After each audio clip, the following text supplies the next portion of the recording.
ఒకసారి mass birthday video అయితే చూడండి. చాలా యూజ్‌గా ఉంటది. అలాగే చాలా బాగుంటుంది. నెక్స్ట్ లెవెల్ అయితే ఉంటది. మీ ఫోటోతో పెట్టి చేసుంటే ఇంకా చాలా బాగుంటుంది. ఇది బాయ్స్‌కి సంబంధించిన వీడియో అయితే ఉంటది. ఒకసారి ట్రై చేయండి. నచ్చితే మాత్రం ఒక చిన్న లైక్ అయితే ఏసి, ఒక చిన్న సపోర్ట్ అయితే ఇయ్యండి.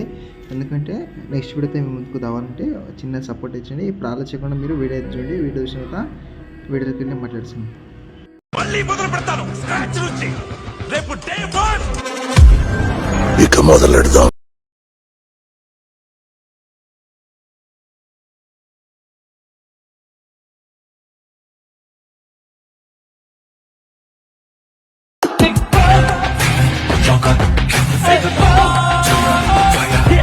వీడియో చూసారు కదా, వీడియో ఎలా అనిపించింది చిన్న కామెంట్ ఇచ్చండి. నచ్చితే మాత్రం చిన్న లైక్ అయితే వేసి ప్లీజ్ సపోర్ట్ ఇచ్చండి. మీకు సపోర్ట్ మాకు ఎంత అవసరం. అలాగే ఇలాంటి వీడియో కావాలంటే చెప్పండి, నేను మార్నింగ్ కల్లా చేసి అయితే పెడతాను. లేకపోతే నెక్స్ట్ లెవెల్ అయినా సరే నో ప్రాబ్లం, కామెంట్ ఇచ్చండి. లేకుంటే ఇన్స్టాగ్రామ్లో రీల్స్ అయినా పంపండి, నేను మ్యాక్సిమం అయితే చేయడానికి ట్రై చేస్తాను. ఇంకోటి ఏంటంటే ప్రాజెక్ట్ లింక్ ఓపెన్ చేసి సబ్స్క్రైబర్ 2-3 వీడియోలకి అయితే ఈరోజు కామెంట్ చేశారు. కాబట్టి నేను దీని గురించి వీడియో అయితే చేశాను. కొంతమందికి ఓకే అనేసి ఇది అప్డేట్ అవుతాయి వచ్చింది. వాళ్ళు ఇప్పుడు ఈజీగా అయితే ప్రాజెక్ట్ అయితే ఇచ్చారు. మీకు ఇతర ఏమో వచ్చే నాకు కామెంట్ చేయండి. ఎందుకంటే ఒక లింక్ అయితే పెట్టాను, ఏమో దాకపోతే కామెంట్ చేయండి, నేను రిప్లై ఇస్తాను. ఓకేనా?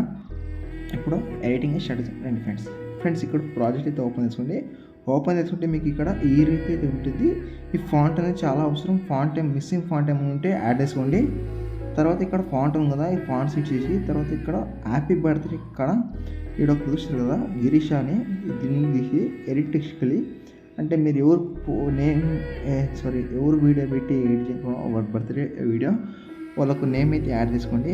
యాడ్ చేసిన తర్వాత పైన రేట్ మార్క్ ఇచ్చేయండి. యాడ్ చేసిన తర్వాత ఇక్కడైతే మీరు ఫొటోస్ అయితే యాడ్ అయితే చేయాలి. ఫస్ట్ ఆఫ్ ఆల్ వచ్చేసి ఇమేజ్ కదా, ఆ ఇమేజ్ చూసి కలర్ అండ్ ఫీల్డ్కి వెళ్ళి మీడియా మీదకి వెళ్ళి మీరు ఎవరు ఫోటో పెట్టి వేయించుకో వాళ్ళకి ఫోటో యాడ్ చేసి పైన ప్లస్ అనేది తీసుకోండి. యాడ్ చేసి మళ్ళీ బ్యాక్ చూసుకుంటే ఇలా అయితే ఉంటుంది. ఇలా నెక్స్ట్ బీట్ మార్క్ వచ్చి నెక్స్ట్ ఫోటో యాడ్ చేసి ఇలా సేమ్ కలర్ ఫీల్డ్ అండ్కి వెళ్ళి నెక్స్ట్ ఫోటో యాడ్ చేసి పైన ప్లస్ అనేది తీసుకోండి. తర్వాత నెక్స్ట్ ఇదే తర ఉంటుంది. ఇక్కడ వచ్చేసి ఏంటంటే ఫస్ట్ ఆఫ్ ఆల్ గ్రూప్ ఉందా, ఆ గ్రూప్ని తీసి తర్వాత ఏ గ్రూప్కి వెళ్ళి ఇక్కడ ఒక ఇమేజ్ అయితే ఉంటుంది. ఆ ఇమేజ్ తీసి సేమ్ కలర్ ఫీల్డ్కి వెళ్ళి మీడియం మీదకి వెళ్ళి నెక్స్ట్ కూడా యాడ్ చేసి పైన ప్లస్ అయితే ఇచ్చేయండి. తర్వాత బ్యాక్ వచ్చేసి ఇంకా లాస్ట్ ఉంది కదా, ఇది సింపుల్. ఏం తీసుకుంటే కలర్ ఫీల్డ్కి వెళ్ళి మీడియం మీదకి వెళ్ళి ఫోటో యాడ్ చేసి పైన ప్లస్ అనేది తీసుకుంటే ఇలా ఉంటుంది. నెక్స్ట్ కూడా యాడ్ చేసి సేమ్ అయిపోయింది కదా. ఇక్కడైతే మీరు వీడియో అయితే అయిపోయింది. తర్వాత ఇలా వచ్చిందంటే మీ మూవీ టైం ఇలా మీరు 2 ఫింగర్తో ఇలా అయితే జరుపుకున్న తర్వాత చూసుకుంటే ఇలా అయితే ఉంటుంది. ఆ వీడియో నచ్చిందని మాత్రం చిన్న లైక్ అయితే తీసుకోండి, ఇంకేమీ ఎక్స్పెక్ట్ చేయలేను. తర్వాత ఇప్పుడు సెటింగ్స్ షేర్ ఆప్షన్ దాన్ని అయితే క్లిక్ చేసుకోండి. తర్వాత సేవ్ చేసుకోండి.